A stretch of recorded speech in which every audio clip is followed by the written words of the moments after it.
This is General Oberst Rommel on the cover of a signal periodical in May of 1942. The following month, the day after taking the British-held fortress of Tobruk, he would be promoted to the rank of Generalfeldmarschall. In our two previous uploads, we had him describing the North African campaign, up through that historical event. Those are special episodes, because you get a feel for his personality. Here, we cover his time in 1944 as commander of Army Group B, responsible for preparing France's Channel coast for the expected Allied invasion. Then we pivot to an article presenting his untimely death to the German population, which painstakingly frames his desired role in the German military ethos. All of the films and originals shown in our productions are for sale. Take a look at our website if you're interested. Enough said. Let's roll. Under overall Western Command, led by Gerd von Rundstedt, Rommel had been put in charge of bolstering the French coastline because of his proven defensive skill, energy, initiative, and prestige, which would help motivate the troops. Many of the units had been switched out of operations in Russia and were severely under strength. Once in charge, Rommel moved quickly, ordering a massive expansion of beach obstacles, reinforced coastal fortifications, and he tried to prepare for an immediate, decisive response at the shoreline to any Allied landing attempt. But within the German High Command, the opinion as to whether armored units should be positioned near the beach or farther inland was anything but unanimous. It was in the midst of these discussions that Rommel had come to a more serious conclusion, that Germany could no longer win the war, and that continuing it would lead to complete destruction of the country. He advocated entering into negotiations with the Western Allies, which Hitler reacted to with a mix of anger and dismissal, and ultimately saw such views as bordering on disloyalty. With Hitler constantly shifting discussions away from strategy to wonder weapons and political fantasies about Allied disunity, Rommel came to the conclusion that Hitler was detached from reality.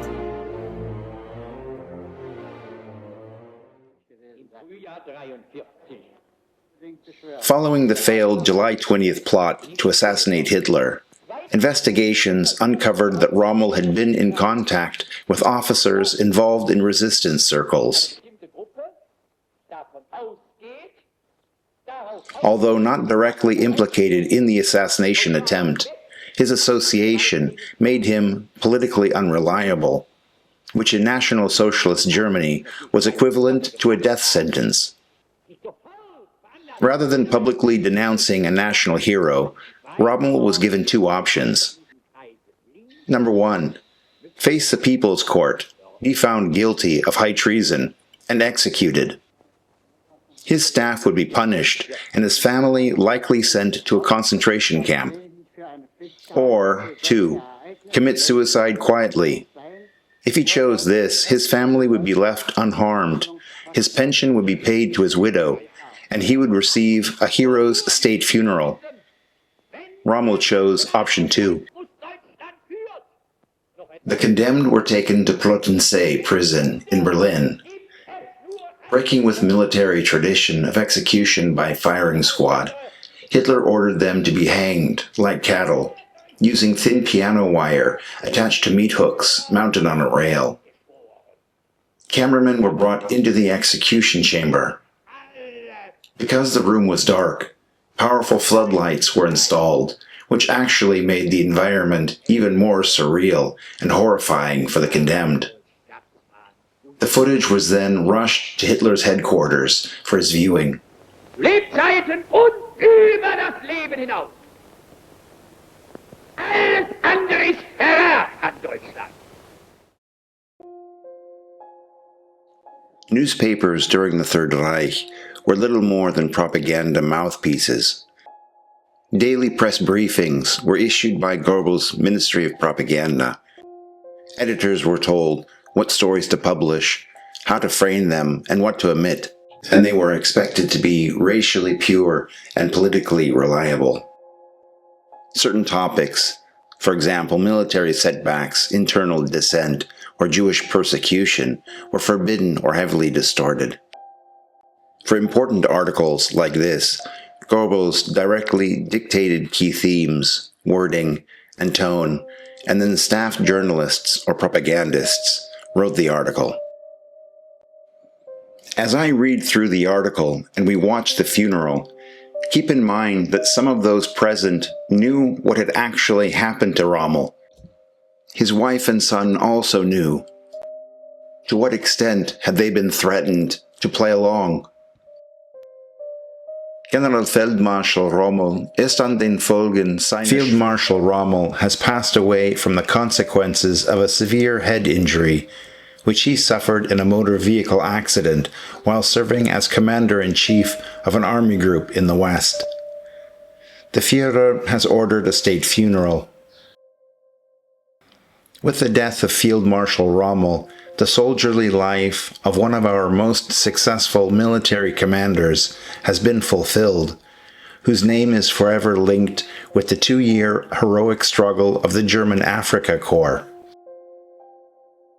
Born in 1891 in Heidenheim, Württemberg, Rommel already distinguished himself in the First World War through outstanding bravery and fearless audacity.